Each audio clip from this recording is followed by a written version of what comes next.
Oh, fuck me. Of course, dude. It always does this bullshit. I got to reload it. You're good. We're riding. Hype happy hour, talking about life, so you might feel empowered. Hype happy hour, tornado on the mic with a guest giving flowers. Hype happy hour, tools, interviews, provide life tapping power. Hype happy hour, positive and light with advice, build your tower.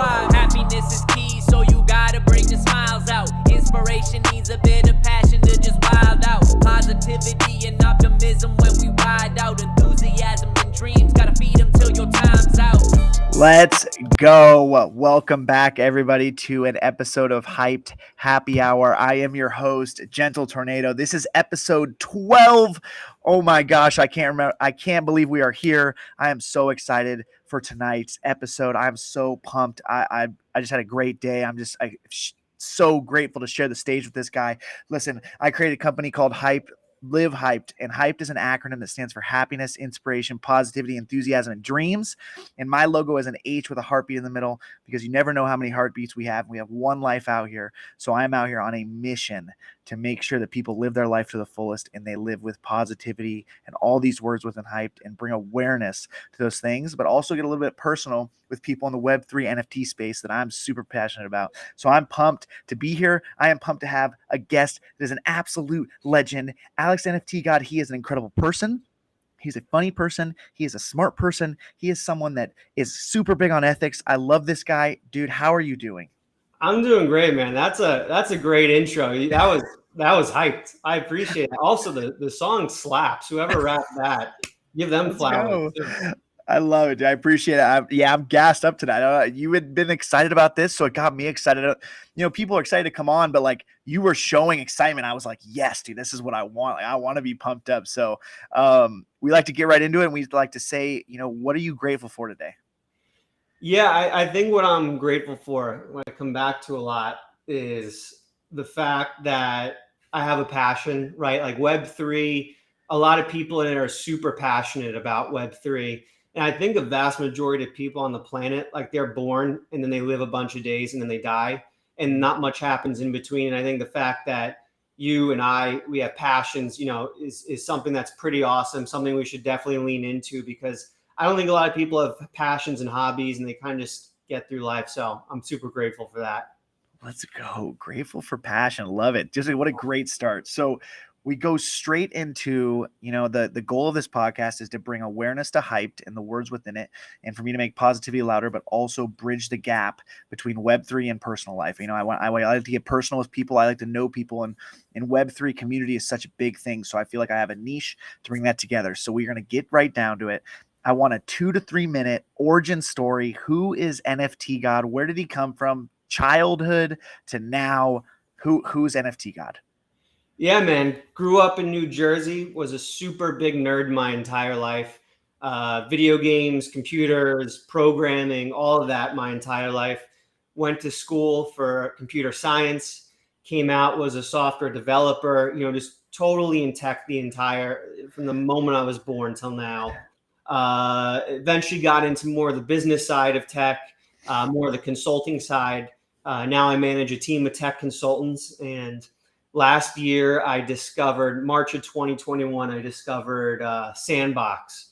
I was doing some research. My friend texted me, someone just spent $50,000 on a JPEG. I'm like, what the hell is that? And so I Googled NFT, and it took me to Sandbox. I don't know why that was the first thing that popped up when I searched that.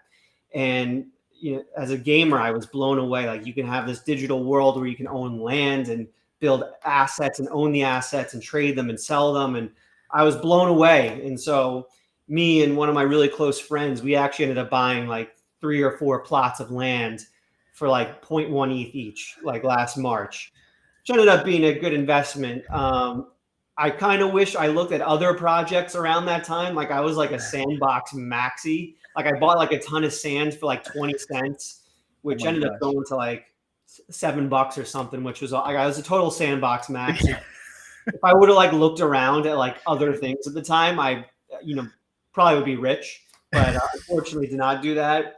Anyway, time goes by. I start my NFT God account around the same time because like I just wanted to write about like Sandbox because I was like I wanted to like write blogs.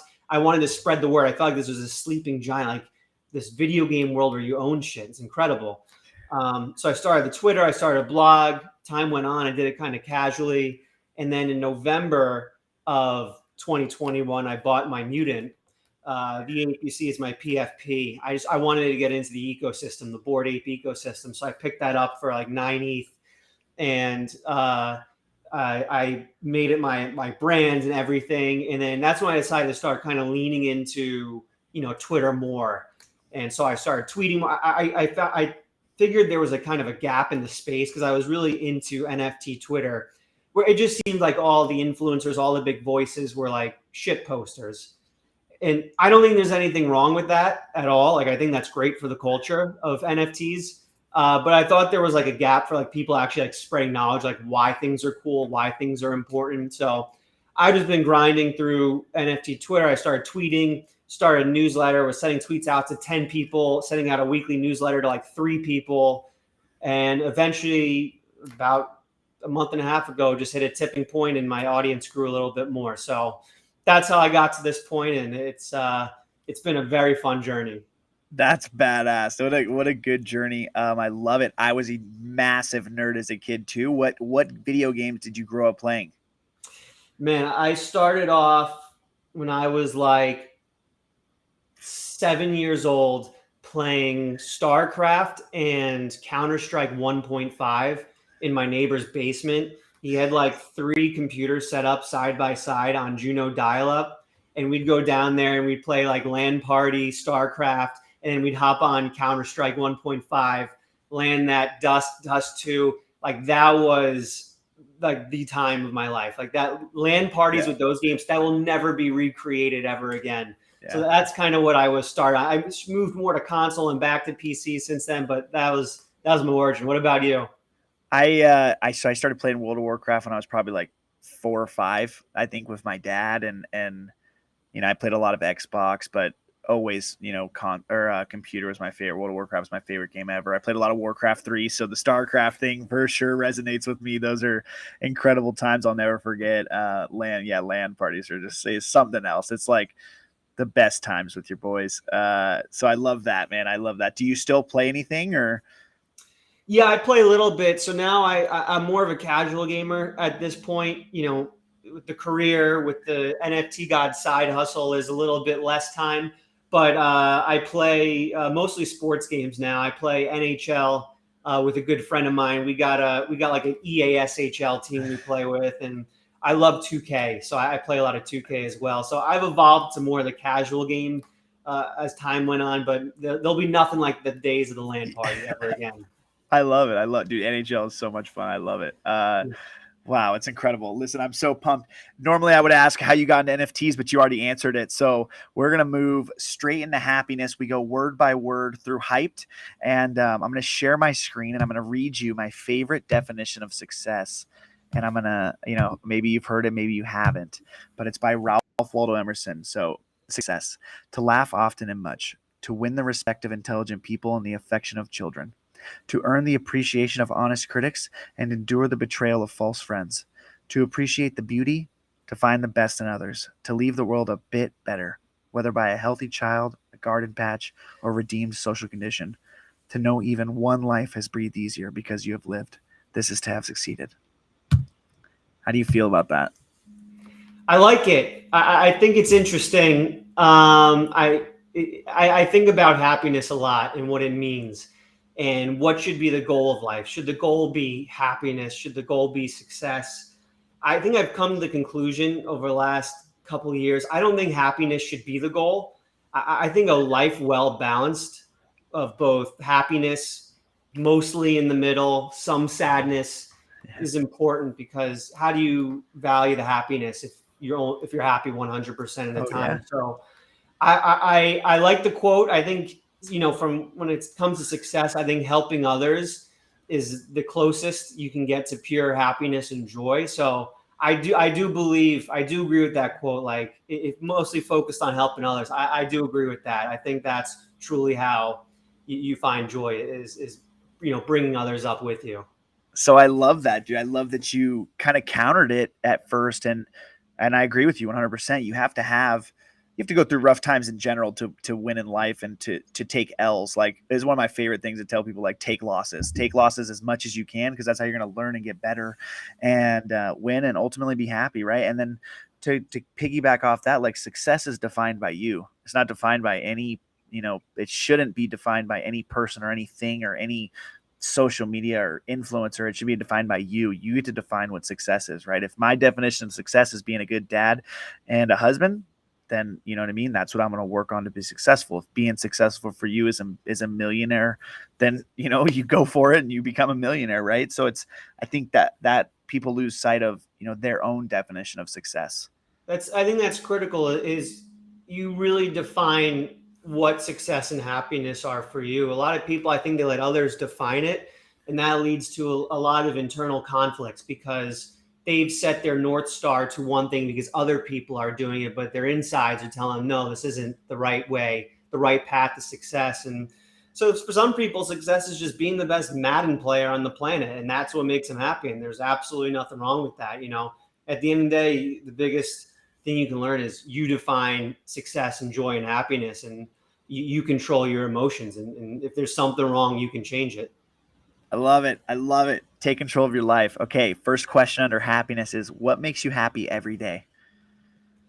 For me, I read this really good book, one of my favorites, called Atomic Habits. Have you ever read it? No. Sounds incredible. Highly recommend it. It's one of those cheesy mindset books, but I think there's always something you can learn from those types of books. And basically the message of the book is like, always strive to get 1% better every day. Like those little micro improvements, they eventually add up and you have exponential returns. So the book's really about building systems to get 1% better every day. And for me, that's like, I consider a day successful if something I do, any skill set I have, gets 1% better. So I look to that. That's what brings me joy. I sleep much better at night knowing I've improved something in my life by 1%. I think it's the kind of mindset that's led to some of the mild success I had on, building an audience on Twitter. Like, I just kept tweeting and sending out newsletters to like 5 people for like 10 months. Yeah. And then one day it's just someone took notice and it kind of got bigger, And so if you just keep just striving at 1%, 1%, 1%, those compound returns are incredible. Yeah. No, I love that. I'm definitely going to check that out. I feel like my dad has maybe talked to me about that, about the 1% better every day. I love that, man. I agree with all that. And I'm glad you do that every day. And I'm glad that, a lot of people think there's a shortcut to success. So I'm glad that you put in that 10 months and got rewarded, right? Of just hard work, head down, providing value for people. And it just took that one time for you to, get noticed. And now you're freaking crushing. I mean, you've been crushing it for 10 months, right? So it's awesome that you're recognized now. So that's dope. Appreciate that's that, cool. Man. The next thing, I love this. What is the happiest moment of your life? Man, the happiest moment of my life.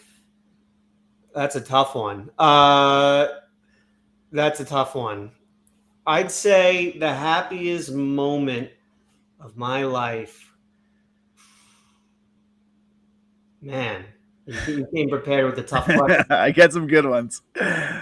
I don't know. Shout out to my wife. This is my wife's question. I don't think I've had it yet, to be honest with you. I think I'm working towards it. Okay. I think I'm trying every day to get 1% better to get there. I think my goal in life, or part of my big goals in life, is kind of like one you've achieved, which is kids and a family. And I think the happiest day of my life will be when I eventually have kids one day. So I think I'm working to that. And everything I'm doing now is in support of giving my kids the best life possible. So the happiest day of my life will be when I can do that. Let's go. Listen, I cannot wait to have this clip ready for when you have your first kid and we are still friends and I DM you it and you're like, holy shit, I forgot about that. And I bring it up and it's the best moment ever. Listen, I'm pumped. It's already happened. We're just waiting for time to catch up. That's my shit lately. I've been saying, I love it. Exactly. You're the 1% better every day I love it, man. What about Web3? You know, like it makes you happy to your core because I know you love it. The way that you were describing it in the beginning, where there was happiness radiating from you when you were describing it. So, what makes you happy about that? Yeah, it's I think it evens the playing field. It's you know, I think up to this point in time, the business people really owned the world. They were the ones in charge. They were the ones that started the infrastructure companies and the gas companies. It was just pure business. The Rockefellers of the world, they were the successful ones. You know, I think what Web3, it changes it. It changes it to kind of the nerds of the world are going to be the ones building out the infrastructure, you Yeah. know, the next Rockefellers, the next big one. And what I love about that is like, I've been the nerd my entire life while the business people were succeeding. And now Web3 feels like that shift in possibility where now I'm the one building that world out. And the people early now on Twitter, we're all working. You building this media network, right? You're building the NBC of the new world. And it's just a whole new world. And it's a whole different type of people that's on the forefront of it. And that feeling of striking, you know, oil, that's kind of like what I feel like being in this space. So I think that's why I'm super passionate about Web3. That's badass, man. I love it, dude. I love it. I agree with you. I think that we can really change the game. Like that's what I'm passionate about. Is like generally a lot of people come in for the money and they stay for the communities, and I think that's like, I was on a space with someone the other night and they said that they were like their faith in humanity was restored, which is like pretty intense, but honestly amazing at the same time. Like made me happy. I was like, yeah, I mean, real people caring about other people. Is really nice, to be honest. Like I think I have some of my best friends now in the Web3 space, and that's nice to be able to say. Yeah, I mean, it's another reason why, despite us being in a crazy bear market, like I'm not shaking at all. Like there's something to this. There's something to these digital assets being able to not only form relationships between you and the digital asset, which I don't think's ever happened before, but being able to form relationships between you and the other people holding those digital assets. I can't think of like anything that's ever been invented in the history of mankind that's been able to create that type of emotion ever. And so there's just something special and interesting here that is not going to be destroyed by a bear market, is not going to be destroyed by hacked wallets. Like there's something here. We're not even, I think, 1% the way to what the final part of this is. Yeah. But there's going to be something built around that emotion that's going to be really special. And that's why it's just super exciting to be here. Love it. I absolutely love it. So what are some communities that you're a part of that just make you happy? Or what are your top, let's say your top communities that you're a part of? Yeah, I mean, I'm only really a part of a couple communities. The first community I really ever joined back in January was the Creeps Genesis community. And I bought like 15 Creeps for like 0.3.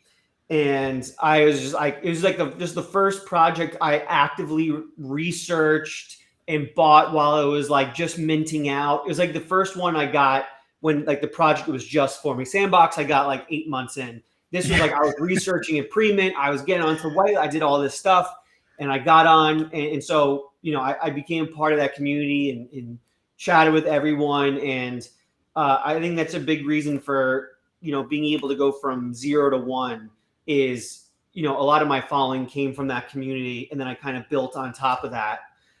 So that was the first community I joined. I'm still part of that community. I'm not super active. I'm not really super active on any community. I kind of dabble in a couple different ones. The Nifty is really the only other one I joined. The Nifty, I was just like listening to different YouTube videos on NFTs when I was doing research back in January, February. I was listening to like Giancarlo buys tokens. He's like one of the most famous YouTubers in the NFT space. And then like a Nifty video was like the next recommended video. And I clicked on that, and something stood out about them that I was like, there's something interesting here. There's something special about like the chemistry between these guys and like the balance between informative and entertaining. And so I picked up, I wanted to somehow get involved and somehow get invested. And so I picked up the portal, and then I started chatting in the Discord and everything. And I've been a part of the community ever since. So those are really the only two communities I've ever been a part of. It's too difficult for me to juggle like 20 different Discords. So I'm keeping it to 2. So let me ask. So first of all, I got a few things. So first of all, you're the number 1 Nifty portal holder, correct? That is correct. I've somehow made my way to 33 portals.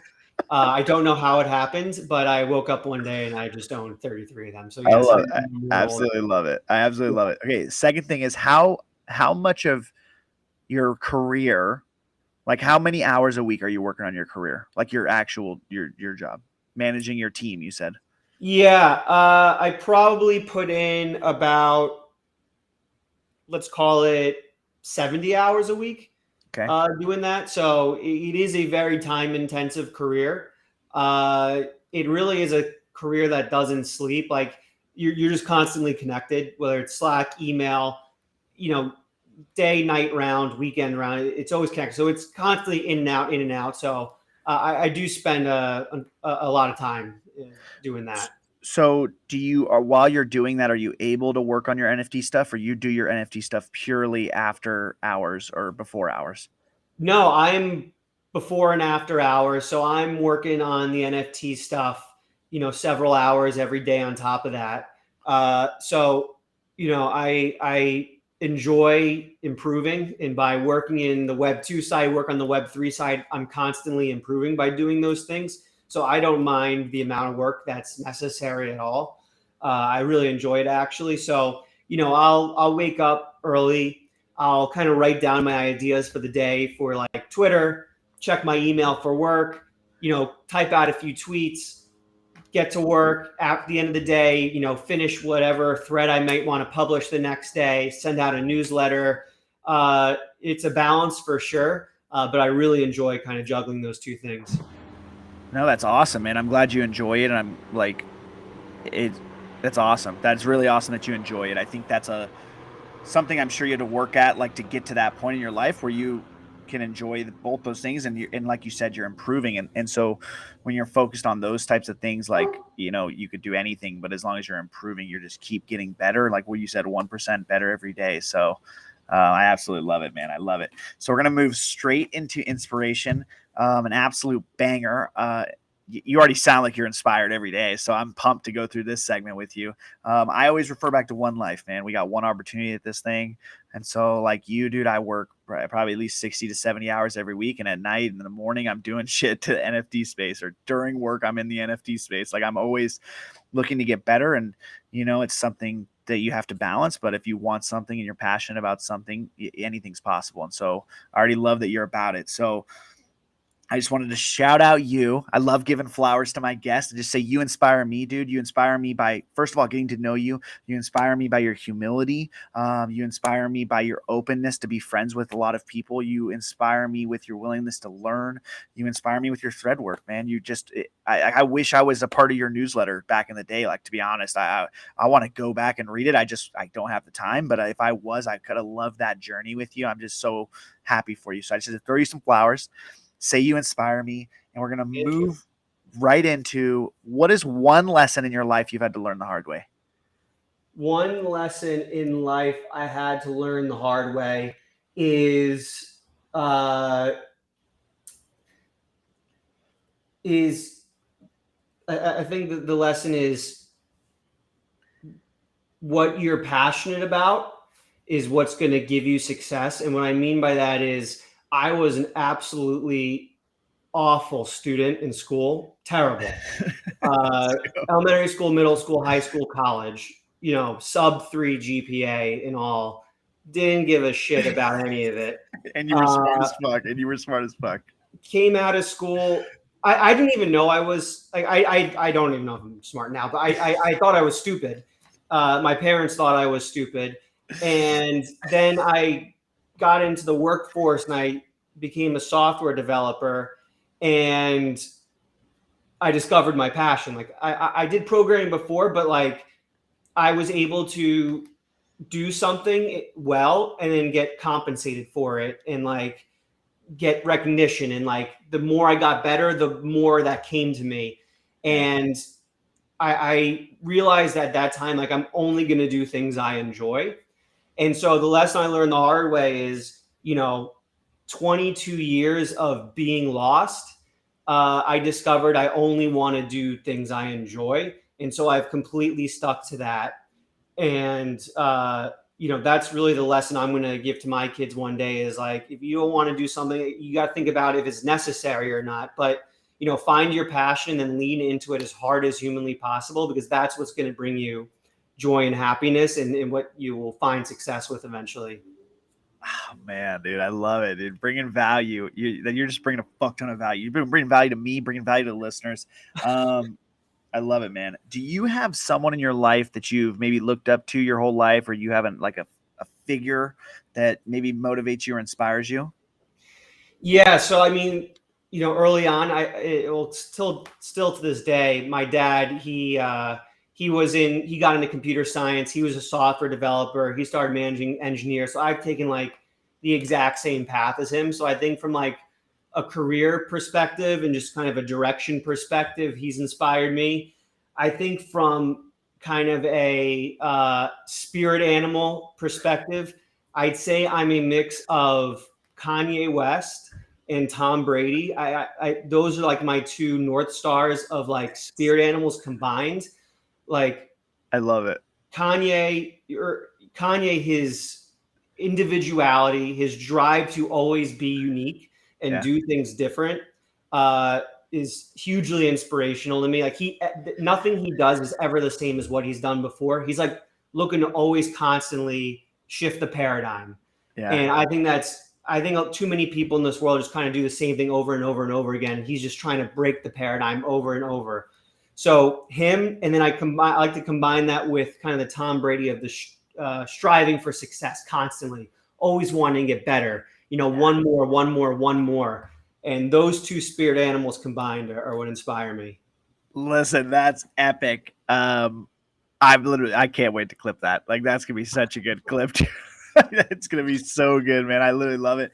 And yeah, I love that you creative but want to be the best, right? For the longest time, I didn't like Tom Brady, and I just didn't like him because I was a fucking hater. And I'm like the biggest football fan. I played college football. I was a fan since I was like 4 years old, and I finally was like, what am I doing? This guy's the best. He's the best. And when you hear him talk, he knows he's the best. He works like he's the best. He knows that he's going to go out and do his, like, it's just wild. I was just like, finally, like, holy shit. Like, I wish I was listening to this guy forever, because it's just like what you said, man. He's just striving for success at 40 something years old now, still as the best quarterback, best fucking probably player to ever live. And he does it as a good person. He tries to uplift those around. He's a family man. He's all about love and his wife and his kids. I get it. I think most people have felt the same way about Brady as you have, where, he won the first couple. They're like, oh, this guy's great. He's the underdog. I love him. And then he won like 3, 4, and 5. It's like, all right, dude, relax. Like, chill. Like, I'm getting tired of this. Give other people a chance. And then he gets like 6 and 7. And it's like, all right, now what you're doing is absolutely legendary. I respect the hell out of it. I'm now a fan of you. I think that's been like the story arc for everyone with Brady. No, dude, and I want him to win. Like, I'm like, he's coming back. I want him to win. Like, I don't even care. Like, walk off, dog. You get an 8th and walk off into the sunset. Like, I want to see it. I want to see it done. My money's on the Buccaneers, so we're just going for it. I love it. What do you love about Web3 that inspires you to want to do it every day? I think that anyone has the control of their own kind of destiny and success. Like if I wanted to right now create a project and release it and build a Discord, like I could get up and running in just like a day, right? And if I wanted to start a fast food joint or some other business, like there's so many things you have to do. There's so many ceilings you have to break through. There's so many barriers to stop you from getting there. And I think in Web3, those barriers haven't been created yet. One day there's going to be the Apples, Microsoft, Googles of Web3 who whether that's Yuga Labs or something, like there's gonna be so many barriers to get to where they are. But I believe we're still in a spot where there's no barriers, and anyone who comes up with an innovative idea, puts the work in, can really create the Amazon of Web3. So I'm inspired by the fact that this really is a democratized space. Everyone has a voice, everyone can build something, and if you truly have the ideas or the passion, you can build what you want and get big quick. Yeah, I mean, I love it. I love it, dude. That was incredible. What is your favorite inspirational movie? Favorite inspirational movie? Uh, Favorite inspirational movie? I think the most hyped I've been after a movie, and I don't know if this is a cheesy answer, but I really loved Creed 1, like the original Creed. Like I've Right. never been more hyped, like and more pumped after a movie than after seeing that. Like I mostly love like kind of early 2000s, mid 2000s, kind of earlier movies, but something about that one, like I connected with it. I don't know why. I grew up in kind of the Philadelphia area in New Jersey, right outside Philly, and so it was very much in that area. Uh, the whole soundtrack was like made by Future, and I love Future. And something about that movie just got me pumped. So that probably every time I see that, I'm ready to run through a brick wall. Let's go. I love it. I love it. Do you have any other ones you were thinking of? I really liked Drive, starring Oh Ryan yeah, Gosling. yeah, Something about that where I find that character he played in it very inspirational. If anyone's watched this, hasn't seen it, definitely see it. Where he was kind of this, obviously he was a criminal. He was a driver for bank robbers and all that, but he still deeply cared about this woman and child in his life who, like, she was married to someone else, and he knew like he could never be with her, but he still cared deeply for them, and he just had these passions and convictions, and he stuck by his principles. And I think that kind of strong mentality he had was awesome. And I really like that character a lot in Drive. So, and that movie's just freaking awesome. So, yeah. Let's go. I love it. I love to hear it. Okay. Fuck, this is so good, dude. You're crushing it. Listen, we're gonna go into positivity. This is my shit. All these words are my shit, but I love saying it. Positivity. I'm on a mission to make positivity louder. We have so much negativity in this world. It's not even funny. So every day I'm just blasting positivity into the world. And I think it's so important to focus on it, to practice it, to lean into it as much as possible. So the answer that I've gotten from everybody is normally yes when I ask this, but I ask, have you struggled from negativity? And if you have, how are some ways that you combat that? And I like to say stiff arm it. yeah, I mean, I think, a very negative, I wouldn't say I was a very negative person, but a lot more negativity in me before the age of 22 because I didn't know my path in life. I was lost. I thought I was a dummy, and I didn't think I'd ever find a career. I just didn't think nothing clicked. Everything was very tough. So at that point, I was negative in the way where I thought, damn, I'm going to have to do jobs I hate for the rest of my life, and I'm going to have to do things I don't enjoy. And then I found, obviously what I liked and I enjoyed in the tech side with programming and tech consulting and all that. And the positivity pretty much disappeared overnight. I can think of like the exact moment that happened where I got this assignment in my first job was like to build like this mobile app as like a demonstration, and I built it, and like I sent out like an email across the entire country. Look how awesome this app was. And I sat there. I thought, like, wow, I just did something like good. Like I've never done something good before. Like that was like celebrated as like a high quality thing. And I thought, Yeah. wow, I think I just found like my path in life. And so from that point forward, I really wasn't. I haven't had much negativity in me because I knew I had a path to go down. Uh, I don't know what's down that path. I don't know what the destination is, but I just know there's a path, and that keeps me very positive. And I also realized at that point, like I put this own cage around myself, Yeah. right? Like I was telling myself, oh, nothing's going to work out. Like I'm going to suck at whatever I'm doing. I'm going to hate whatever I'm doing. And I'm not that smart. And I realized at that moment in time, when I got that email that said, "You look how awesome this app is," I thought, wow, that was all man-made in my head. I put those cages. I made myself the victim, and I backed myself into the corner on my own volition. And I didn't really ever put an effort in my 22 years of life up to that point to try to get out of that cage. And now I realize I really have control over whatever I want.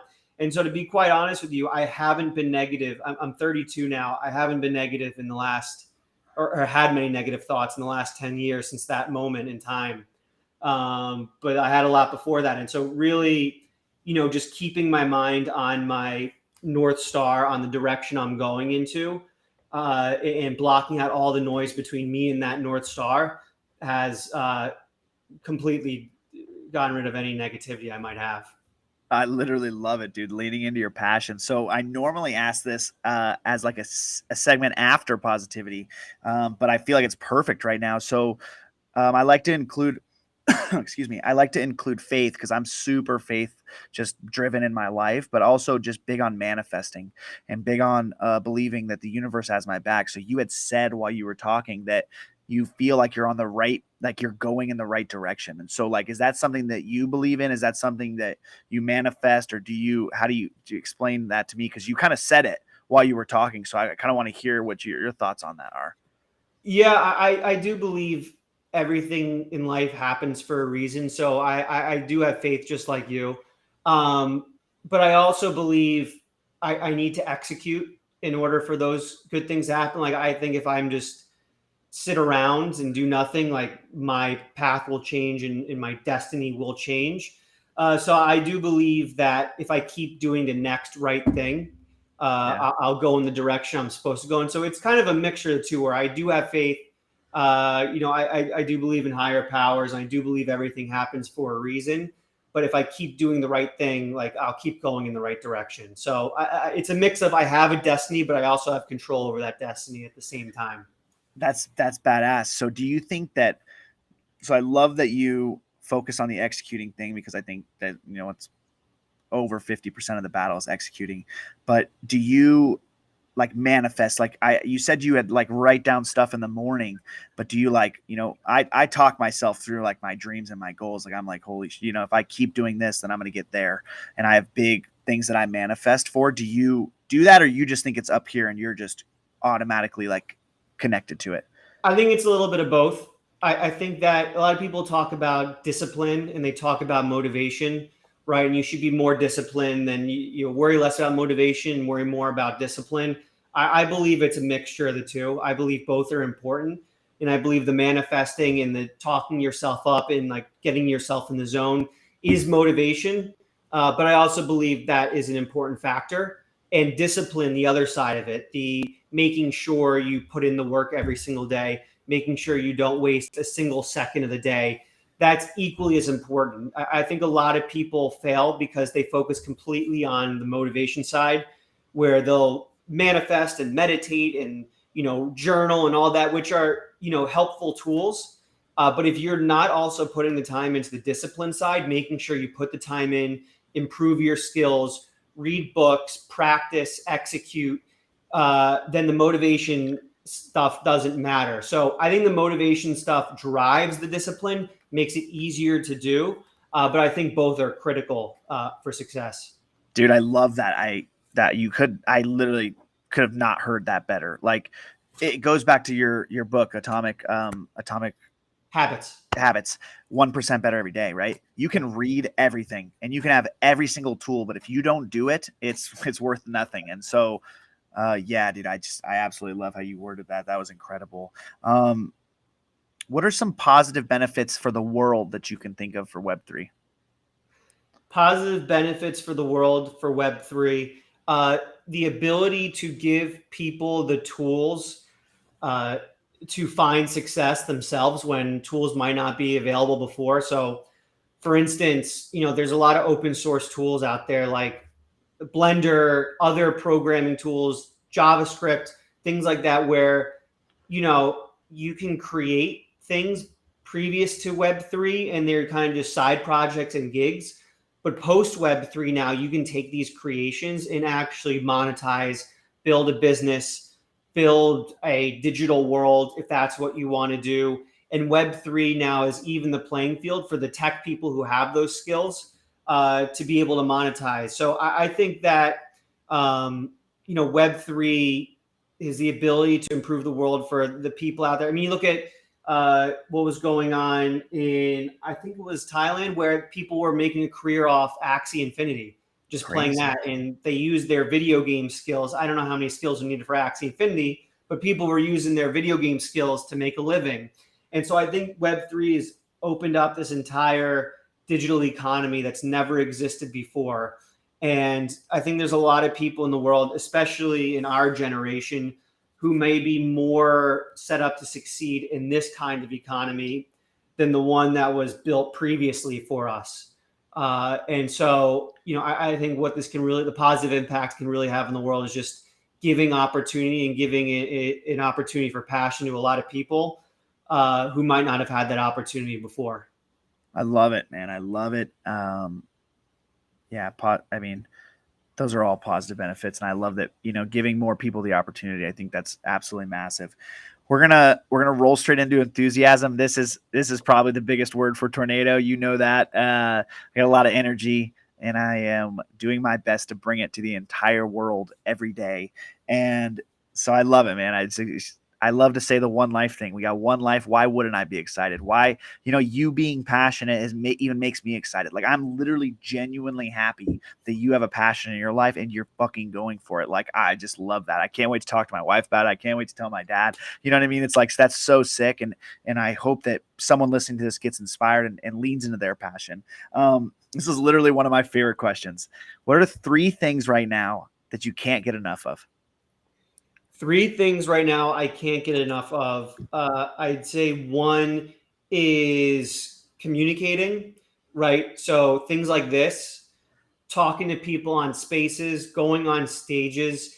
I think that Web3 has opened up the platform to be able to communicate in a whole new way with a whole new group of people, with a lot more people at a lot larger scale.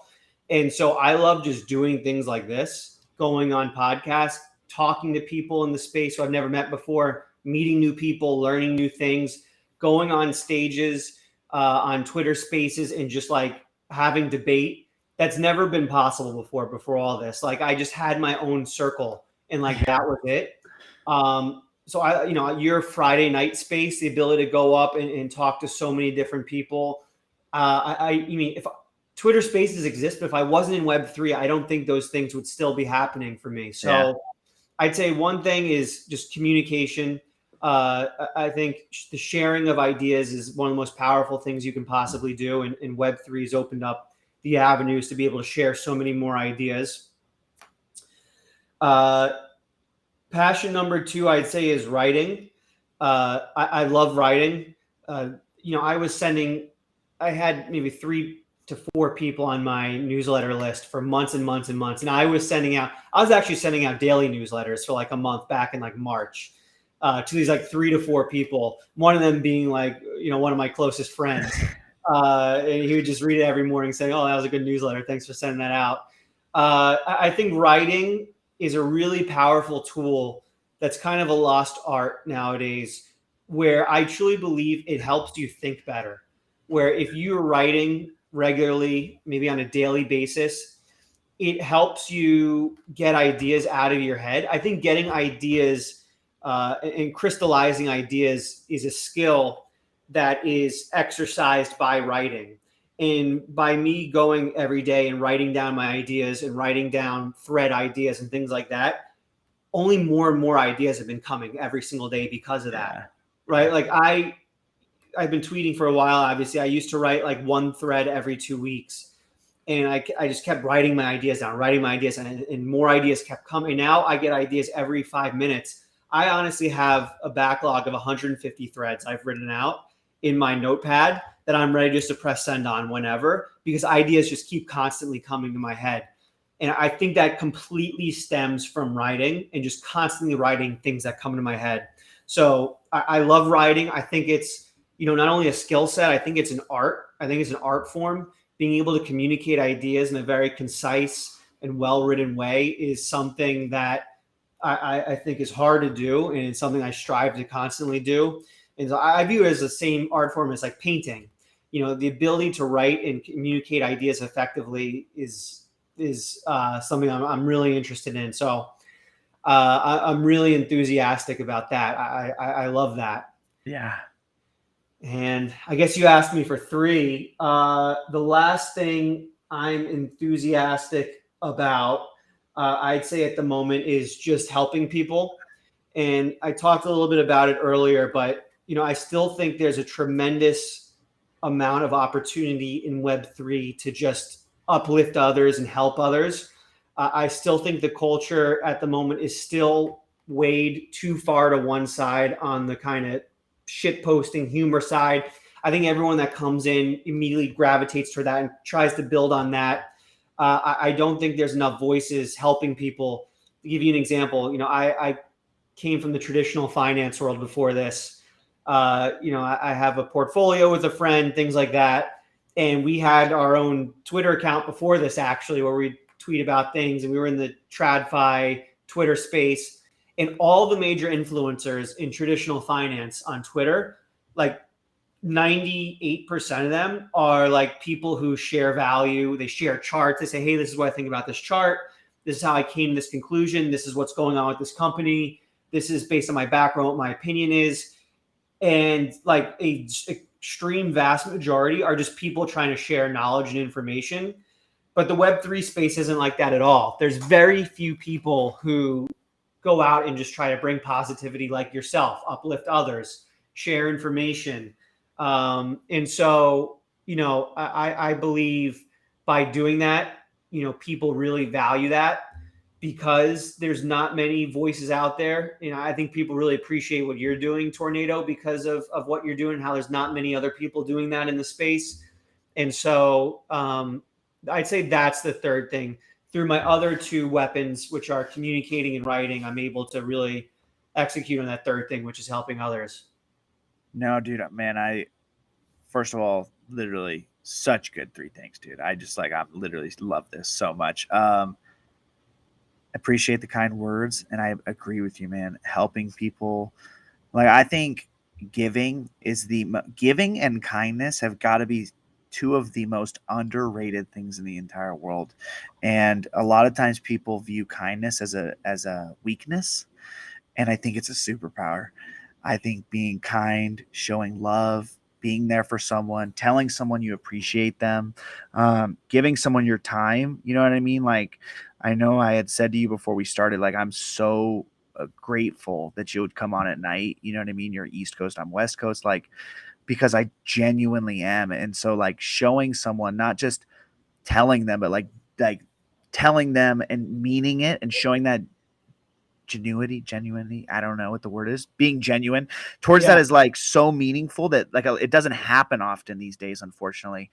And that's kind of my thing, is like, I'm gonna blast that out to the world, because I think that's how people can live, and I think people are scared to live that way, and it's like so much better to live that way and help people. Like, you feel better going to sleep at night. You're getting better every day, like you've been saying. So that's why I lean into it. Yeah, I think showing kindness makes you vulnerable, right? You're putting yourself out there by trying to uplift others. And I think a lot of people, they're not even just scared of being nice, they're just scared of being vulnerable in that way. And so they'd rather not be mean, but just do nothing than be kind, just because they're scared of being vulnerable, reaching out to others, trying to help others. I think that especially in today's day and age, where everything is comparing yourself to others through social media or whatever it is, people put themselves in this box and they're scared to be vulnerable because of that. And by being positive, sharing kindness, caring about others, it makes you vulnerable, but it really is as satisfying a thing as you can possibly do. So Yeah, no, dude, and being transparent with yourself. I shot an episode with one of my guys, and he was vulnerable, and I asked him the negativity question. He said he struggles with it. So we talked about it, and I told him, like, dude, yeah, like, I used to struggle with it too, maybe 8, 10 years ago, but it's something I had to double down on, triple down on positivity and work on it every day. And now I've found different ways to combat negativity and be so grateful that it nothing can bring me down. But it took 8 years to work on it. And so that kind of was so nice to bring him value. Like, hey, look, dude, I've been there, and I told him I appreciate you being vulnerable because I know what that means to do that. But like, dude, you can get better. Like, you can do these things. And so, yeah, being vulnerable is something just incredible, and also being transparent with yourself. So I had kind of asked you before what the happiest moment of your life is, and you didn't have one yet. But this is a little bit different of a question. This is, what is your biggest accomplishment in your life? Do you have one of those? My biggest accomplishment in my life. I'd say that moment that I described earlier in my first job where, I created this deliverable and it was widely, appreciated by the company, like was opened my eyes to the fact that I could actually create something real and tangible.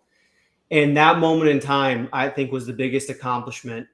I think that set me up for all the years between then and when I have a family, because then I think accomplishments, and you can probably attest to this, change when you end up having a family. The accomplishments are different. It's now your family's accomplishments, right? So right now I'm in this place in my life where, I think probably my accomplishments are all selfish. I'm just trying to make myself as good of a person as possible. So I'd point that is the biggest accomplishment of this period of my life. I think the next period, whenever that comes, will be a whole different set of accomplishments, and then the period after that. But up to this point in the 32 years I've been here, I'd say that realization of, I can improve, I can build, I can do bigger things, I can actually create tangible items. That was the biggest accomplishment for me. That's incredible, and I'm glad you doubled down on it. I wanted you to say that so bad when I asked you that. One thing that I'll say, dude, is that you're absolutely right. My accomplishments in my life changed when I had kids and got married to my wife. And one of my friends, I was talking to him yesterday, and he had said that he just had his first kid at 35, and he just got married 2 years ago. So he got married when he's 34. He's 36 now. And he talked a lot about how he waited because, his parents got divorced when he was a kid. So he didn't want to get divorced. He wanted to find the right wife, and he wanted to be ready to be a dad. So kind of like what you were just saying was like, you're being selfish right now, but to become the best version of yourself so that when you do get, a wife and have kids, like, you're ready and you've done the things that are going to prepare you for that. And I think that self-awareness is so underrated, dude, because like, I can just say, dude, being a parent is such a big responsibility, and a husband. Marriage is not easy. Me and my wife are such good communicators, but it took us years to work on it, right? And a lot of effort. And same with the kids, right? There's no book to being a good parent, but you have to just put in immense amount of effort. So I admire you for doing those things in your life to get ready for those things. Yeah, I believe that's going to eventually be the next stage of my life, and I want to be as good of a provider as I possibly can be when I get there. So at this moment, I'm being selfish. I'm trying to build myself as much as I can so I can be prepared for that moment in time. I love it, dude. What is your most exciting moment in Web3? Most exciting moment in Web3 up to this point? That's the question? Yeah. Most exciting moment in Web3. I think, I'd say it's a good question. I feel like you have a few. I feel like you have a few, dude. I would give them to me, dude. Could be a flip. It could be just a good moment. Give me a few. There's, from the investor side, successfully researching a project from the day one, getting into it working out, being a good investment, like Sandbox or like Creeps, was very satisfying. When it came to kind of the Twitter side and what I create, the last couple months have been immensely satisfying. I really hit that tipping point where I really haven't done anything different. My writing's improved for sure. And I actually think writing is 99% of the puzzle when it comes to having success on Twitter. But hitting that tipping point where now my thoughts and ideas are getting onto a bigger stage and people are actually reading it and commenting that they appreciate it. That's been a really awesome, last couple months for me. Um, I'd say those are kind of two of the biggest things. I'd say so from the investor side, having a thesis and it working out is very satisfying. The work you put in paid off is huge. And then from the Twitter and brand and creation side, having a thesis that sharing knowledge and being helpful will pay off eventually, and that actually paying off is very satisfying. Yeah, that's badass, man. What about doing the mastermind thing in the Nifty? How was that? Was that exciting for you? That was awesome, man. I mean, that was you know it was, first of all, a super honor to be asked to do that. From one of my favorite brands and companies in the space was really awesome. I loved it because it was purely a mastermind about you know how to be successful in the space, how to grow, how to build your skill sets. And I really think anyone can do these types of things. They just need the keys and the knowledge and to put in the work. And so to be able to share those keys, I'm completely open and transparent about what's worked up to this point and what hasn't. There's no secrets. I don't hold any secrets about how I got to 30,000 followers, whatever. Like it's just about trying to provide value and putting in work and improving. And so that was immensely satisfying because I think people truly got value out of it. I know you were in it. You came up and asked, a question. And so that was satisfying just because I know the feedback I got was it was helpful. And that's really all I want to do is help. No, that was cool, man. And you had said a bunch of times during it that you just want to be helpful to people. And you had touched on public speaking and bringing that up. And I thought that was great, man. You were just providing value for people. And it goes back to what you said, like you just want to be helping people and helping them win. And that'll ultimately make you win more. So I absolutely love it, man. You're crushing it. This is so badass. It's badass to be a part of the journey with you, to call you a friend, to watch you grow, to like go to those things, go to the masterminds. Like that was just so cool to listen to you. And I think when I got up, I didn't really ask a question. I was just like, this is fucking sick, dude. You're the best. You're killing it. You're genuine. And it's hard to find genuine people these days. So I love it, man.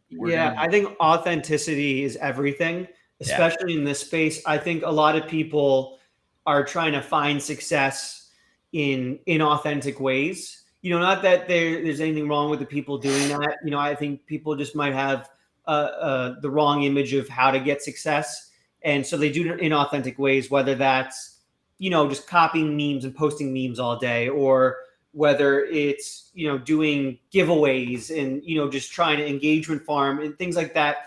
I think people globally have the innate ability to detect authenticity when they communicate with someone or when they see someone do something. And I think when their subconscious tells them, oh, this isn't authentic, they kind of push it away and they're not drawn to it. But I think when they do detect that someone's coming from an authentic and genuine place, like yourself and what you're doing, they're drawn very much to that. And I think that's why you're such a mainstay in kind of the community, is people are drawn to your authenticity. And so, my advice to anyone listening would be, whatever you're doing, just do it authentically, and it will naturally draw people to you. And so that's why I think it's a really important point that you brought up there. No, I love it, man. And you're right, dude. Being authentic goes back to being yourself. Like that's what I want, man. I want people to be themselves and feel good about being themselves. And it's hard, in this world, but I just want people to know that like nobody's fucking this special person. Like no one's this ultra being that has just been, like you put in the work, I've put in the work, and, other people have put in the work, and there's no secret sauce to being successful. And, but you got to deploy a bunch of things. You got to be yourself. You got to put in the work. You got to, there's tons of stuff. And so I love that you said that. So we are going to move into dreams. And I like to start off dreams by saying that I'm a delusional optimist. But I was actually in a space the other day, and it was when Illa, the producer, became the new Yuga Labs community manager. And Justin Fredericks, I don't know if you know who that is. He is incredible. But dude, he said instead of delusional optimism, deliberate optimism. And he said because it's kind of like what we've been talking about. It's yes, having optimism, but executing. So like you're deliberate about it. And I think it was kind of I wanted to look it up on my Twitter because I messaged him about it right away when he said it on the space. And I was like, dude, that just like shifted my perspective. And I think it goes hand in hand what you said earlier about manifesting when we were talking about that was yes, you can talk about these things and dream about these things, but you have to deliberately get out of your way and go do it and get better at it. So I love that. I wanted to just bring that to you because I was like shocked when I heard it. So I thought it was sick. No, that's huge. I never really thought of it like that before because delusional optimism, I think there's some negative connotations to that because I think you got to be realistic while being very optimistic too. But deliberate optimism, that's very different. Where I think it is, a realistic positivity, but you're using it in a way where it's helping you accomplish your goals and move forward. So I like that a lot. Yeah, sick, dude. Let's go. Love it. So the first part of dreams. So dreams are huge in my life. I'm a big fucking dreamer. But I'm gonna read you the dream that I have for my life. So I'm gonna put you on the spot. I'm gonna read my dream, and then I'm gonna ask you what your dream is. So the dream that I have for my life, Gentle Tornado, is that I'm an honest, enthusiastic, and successful man that will inspire others to live their life through happiness. Okay. I love that, first of all. Thank you. Appreciate it. Second of all, I hope this doesn't come off the wrong way, but I don't believe in dreams. I don't believe in goals or dreams. Okay. I believe, for myself at least, what works for me is direction. I view it as, a ship in the middle of the ocean where I don't know where this ship is going, but I'm constantly ensuring that it's going in the right direction. Right. Like, so people ask me all the time, what's the end goal of NFT God or your career or whatever it is? Like, I don't have an end goal. Like, I'm not trying to be this, have a project and be rich and all. Like, I'm not, going towards there. But what I'm constantly doing is making sure I'm doing the next right thing and making sure my compass is leading me in the right direction. And so I'm constantly, to go back to the ship in the ocean metaphor, I'm constantly making sure, the floor is waxed and the sails are strong. And like, I'm paying attention to where the ship's going. I'm just constantly making sure my ship is going the right direction. That means being kind and helping others. Like, that's going to keep pushing my ship forward. So like, I don't know where the destination of the ship is. Am I going to be a Yuga Labs where I have a project and all this? I don't know, but I know I'll get there if I keep moving my ship in that right direction. So I don't have goals for myself. I don't have dreams, but I constantly think about moving in the right direction. I know if I keep doing that, keep steering my ship straight, it'll get me to where those are and get me to the right place in life. Let's go. Absolutely love it, dude. I love it. And at that, the way that you said it is that you fall in love with the process. Yes. And that's better than dreams, right? Listen, I have some big dreams, but I love the process. So that's what I'm in love with. And I've achieved some crazy shit, and it's not even about the achievement. It's about how I got there and what I did to get there. And so that's what I love what you said, dude. That was sick. I mean, you're a man of faith too. So I imagine you believe that you'll eventually get to where you need to be. Yeah. Right. It's just about that process in the middle that you don't know about. So you know where you're going, but you don't know what's in the middle. And so that's what I try to focus on, is getting there and doing the right thing and moving in the right way. Yeah, no, I love it. I absolutely love it. And that resonates with me a lot, dude, because, I built a business for my dad, and I had to basically just eat shit for so many years and just know that by doing little things and, like you said, to get 1% better every day was growing this business to the level it could be now. And now he's selling it, and it's like the best feeling ever, like that he's able to do that. And I was able to help him build that. And so, I told Pio when he came on the podcast, I just said to him, I said, dude, I've been doing this like this way for 8 years, since I was 20 years old. And I just know I'm close. Like, I just know if I keep going that it's just going to with you exploding on Twitter, like, I just know that I'm there. And he told me to he was a little worried that I was going to stop working hard, but I was like, no, dude, you don't understand. I just know what I've done over these last years and what I keep doing is like I'm so close. And like, you know, this is episode 13, but or yeah, 13. But I've posted episode 7, so I'm so far ahead on the podcast, right? Because I come out with them every week. Because I'm just gonna keep going, and I'm just bringing on people that are so incredible, whether they have 100,000 followers or 10,000 followers or 3,000 followers or 100 followers that are providing value to these people. And so dude, I love that your dream segment right now, your dreams, but your dream segment that Yeah. resonates for sure. It's gonna be slow. It's gonna be slow, and then all of a sudden it's gonna happen all at once, man. Like you keep going, and maybe it goes, and only 10 people watch, then 15, then 20, and then all of a sudden, the next thing you know, it's gonna be thousands, and you just keep. It's again exponential compound returns. It eventually, works out if you just keep grinding and improving a little bit every single day. Yeah, I love it, dude. I love it. Well, listen, this question's fun, and I'm excited to hear what you have to say. If you could tell your 13-year-old self one thing, what would it be? If I could tell myself, my 13-year-old self, one thing, what would it be? It would be to lean in. I'd say lean in. I think at 13, I still had, the shackles on where I didn't think I could accomplish much, but I had passions, right? I was into video games and I was into computers and this and that. And I never truly leaned into it, right? Like if I would have started teaching myself programming at that point, even though I knew I loved technology and computers, uh, you know, I don't have any regrets in life. So like I don't want anything to change before this. Yeah. But I think if I could go back, I would just lean into whatever I was into at that time, just way more.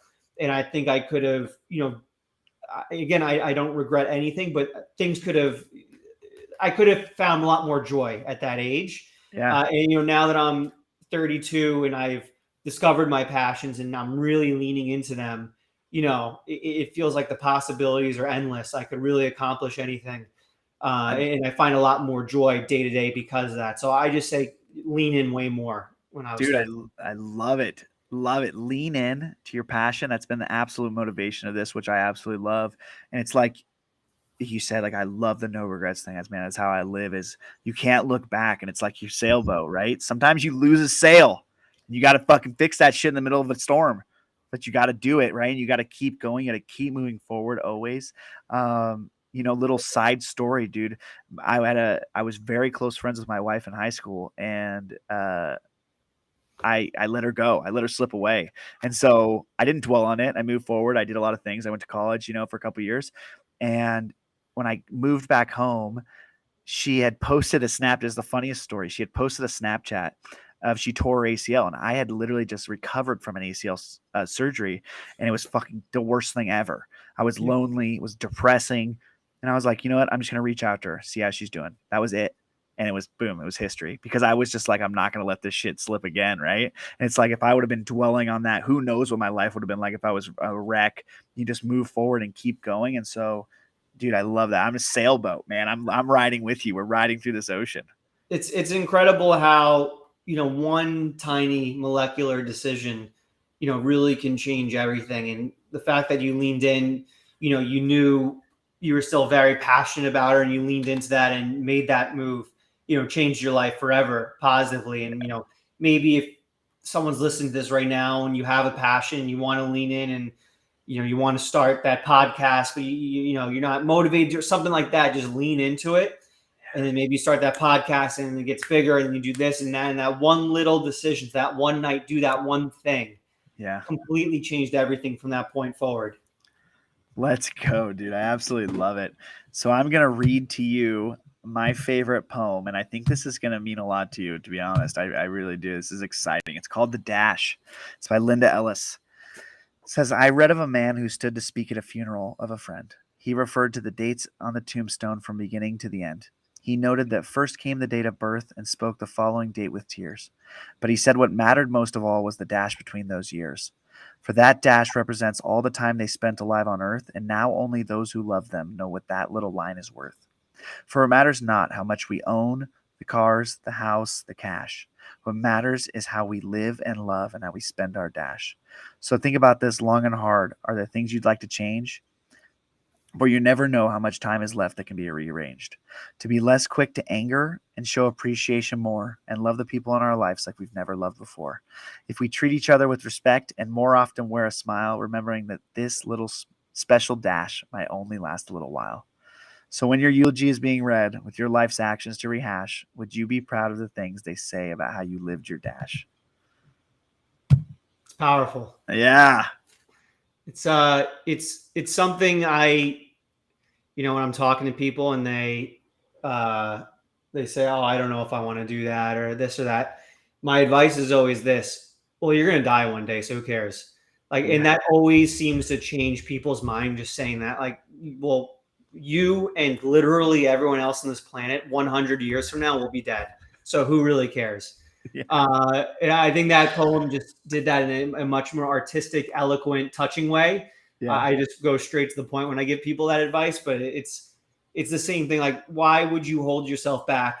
Not only are you going to be dead one day, I will be dead, and everyone we're talking to right now will be dead. So you might as well just freaking do it. 100%. Lean Yeah, into it. At least go for it. At least go for it. You can say you went for it on your deathbed. exactly. I love that, dude. Um, okay, so the last point before we get into our final thought is I have been absolutely obsessed with me and my wife have been obsessed with living in the now. And this is something that I've asked every guest of like, is there something they're working on? What do they think of when they hear that? You are definitely someone that lives in the now by what you're saying. So I don't even feel like I have to ask you, but what type of advice could you give to the listeners, the viewers about living for right now? Living for right now, I would say, uh, living for right now. I would just say every day, and this is something I said earlier, just like think about how you can move forward every single day, right? I think people think too long term. They think, oh, why am I not rich? Why hasn't my Twitter account got to 100,000? Why haven't I gotten that promotion yet? And it creates a lot of internal conflict because they think about their goal so much and they don't think about the steps that are needed to get there in between. And as we've discussed almost this entire call, it really is those 1% steps that get you to that goal. You don't just get there because you want it really bad. People say, oh, who want it the most? That doesn't matter. It's like the things you do in between that dash that gets you there to that goal. So I say to those people who need to live in the now, just think about what you can do better now, like what you can do to better yourself, someone else, and just do it. And that will eventually get you to that thing that's been bothering you, that's been creating that conflict that you really want so bad. It's the things you're doing today that will get you there. That extra writing of something down, practicing your writing, that extra going on to the Twitter space and getting 1% better at public speaking or making that connection with someone you DM. It's those things you can do right now that will get you to that goal you have that you've been thinking about so much. Let's go. Absolutely love it. Absolute knowledge. All right. So, how we end the podcast is you get to leave the audience and the listeners with one final thought, and then you get to ask them one question. One final thought and then one last question. We might as well harp on the points we made here. So, my one final thought is this: tomorrow, do something that improves anything, no matter how small and molecular it is, right? Send out a tweet with your thoughts, start a blog, write a newsletter, just do anything that helps you create something and push you forward. And then just keep doing that every day. And even if you do that every day for the rest of the summer, by the end of the summer, you will be a completely different person. Yeah. Point blank. Now think about what if you did that till the end of the year, right? We have 5 or 6 months between now and the end of the year. It took me 5 or 6 months to get to 20,000 followers just by doing one little thing every single day. So just every day, focus on one tiny little thing you can do to improve, even if it takes 5 minutes. Keep doing that, and I truly believe you will not recognize yourself, even 6 months from now. So that'll be my parting thought. And my last question would be, that's a good question as well. Last question would be, What do you want to ask the people? Why not you? Right? Why can't it be you? Yeah. Me and you were just normal people here. You got a podcast. You decided to go out and make it. You got a major name in the space. It's because you press request on the Twitter space screen every once in a while. Doesn't take any special skill set. You just do it. Yep. Really anyone can do it as long as you put in that 5 minutes of work a day. So that'd be my last parting question to everyone here. Why not you? Let's go. Why not you? Listen, this is Hyped Happy Hour, episode 13 with the man, NFT God. What a just gem of a human. I love this guy literally so much. Guys, go out, live hyped every day. Spread this to somebody, inspire someone, help someone, get out there, be 1% better every day, and lean into your passion. Have an amazing night. Take care, everyone.